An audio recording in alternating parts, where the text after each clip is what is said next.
Ausable एक secret agent है जो एक बहुत इंपॉर्टेंट रिपोर्ट का वेट कर रहा है। मैक्स एक दूसरा सीक्रेट एजेंट है जो ऑसेबल के कमरे में उसे बंदूक दिखाकर वह रिपोर्ट छीनने की कोशिश करता है। क्या ऑसेबल वह रिपोर्ट मैक्स को दे देगा या फिर ऑसेबल मैक्स से फाइट करेगा? आइए पता करते हैं। हेलो दोस्तों, काइट्स क्लासेस में आपका दोबारा स्वागत है। आज मैं आपको इंग्लिश क्लास 10th के third chapter the midnight visitor के बारे में बताने वाला हूँ, जिसके राइटर है रॉबर्ट आर्थर। ऑसेबल एक बहुत मोटा व्यक्ति है जो एक सीक्रेट एजेंट है, लेकिन वो कहीं से भी सीक्रेट एजेंट लगता नहीं है। फॉलर एक यंग राइटर है जिसने ऑसेबल के बारे में बहुत कुछ सुना है और वो उससे मिलना चाहता है। ऑसेबल और फॉलर की मुलाकात होटल के नीचे ही होती है और ऑसेबल उससे बात करते हुए होटल के कमरे की तरफ बढ़ता है। ऑसेबल उससे कहता है कि तुम्हें लगा होगा कि मैं एक दुबला पतला व्यक्ति हूँ जो खूंखार खेल खेलता रहता हूँ, हमेशा गोलियों की आवाज़ आती है, लेकिन ऐसा नहीं है। मैं तो एक काफ़ी मोटा हूँ और आज की शाम तुम्हारी बहुत ख़राब होने वाली है क्योंकि तुम आज की शाम मेरे साथ बिताने वाले हो। इतना कहते हुए वह कमरे की तरफ बढ़ता है।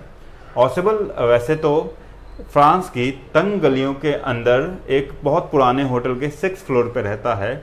ऑसेबल का एक्सेंट अमेरिकन है क्योंकि वो 20 साल पहले अमेरिका के बोस्टन से फ्रांस के पेरिस में आकर बस गया था।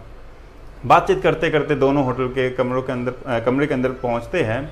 ऑसेबल कमरे का दरवाज़ा खोलता है, अंदर आकर लाइट ऑन करता है, लेकिन लाइट ऑन करते ही दोनों चौंक जाते हैं क्योंकि कमरे के अंदर पहले से ही मैक्स मौजूद था। मैक्स एक दुबला पतला और काफ़ी फुर्तीला सीक्रेट एजेंट था जो बंदूक की नोक पर ऑसेबल से वह रिपोर्ट छीनना चाहता था। मैक्स ने बंदूक का जोर दिखाते हुए ऑसेबल से रिपोर्ट मांगी, लेकिन ऑसेबल चुपचाप चेयर पर बैठ गया।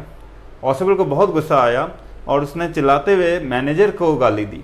उसने कहा कि मैनेजर की गलती है जिसके कारण हर बार कोई ना कोई आदमी खिड़की की बालकनी के रास्ते से मेरे कमरे में घुस जाता है।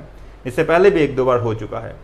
तो खिड़की की बालकनी शब्द सुनते ही मैक्स और फॉलर दोनों चौंक जाते हैं क्योंकि खिड़की में तो बालकनी होती ही नहीं है। तब ऑसेबल ने समझाया कि यह उसके खिड़की की बालकनी नहीं है, ये साथ वाले कमरे की बालकनी है। साथ वाला कमरा काफ़ी बड़ा है और उसकी बालकनी इसके खिड़की तक आती है। उसी रास्ते से पहले भी 1-2 बार कोई और एजेंट अंदर घुस चुका है। ये बात हो ही रही थी कि बाहर दरवाजे पे बेल बजी। मैक्स ने पूछा कि अब चौथा कौन आ गया? ऑसेबल कहता है कि रिपोर्ट आई है और साथ में पुलिस भी आई है क्योंकि मुझे पता था कि रिपोर्ट को हथियाने के लिए कई लोग हमला कर सकते हैं, तो मैंने पुलिस को पहले ही साथ रख लिया था।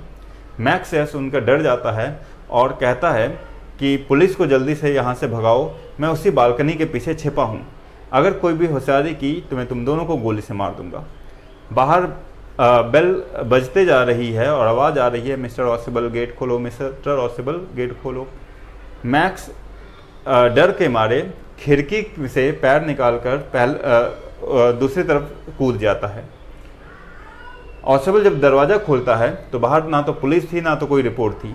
बाहर एक वेटर था जो वाइन की बोतल और 2 गिलास लेकर आया था। ऑसेबल ने पहले ये चीज़ ऑर्डर किया हुआ था। जब वह वेटर चला गया तो फॉलर पूछता है कि वो रिपोर्ट कहाँ है और पुलिस कहाँ है। तब ऑसेबल कहता है कि वैसे कोई रिपोर्ट आनी ही नहीं थी और पुलिस की कोई सवाल ही नहीं उठता है। तब फॉलर पूछता है कि मैक्स का क्या होगा, वो तो हमें गोली मार देगा। ऑसेबल कहता है कि चिंता नहीं करो, वहाँ कोई बालकनी है ही नहीं और मैक्स खिड़की से नीचे गिर चुका है और उसका भी अब काम ख़त्म हो चुका है। इसी के साथ ये कहानी ख़त्म होती है। धन्यवाद।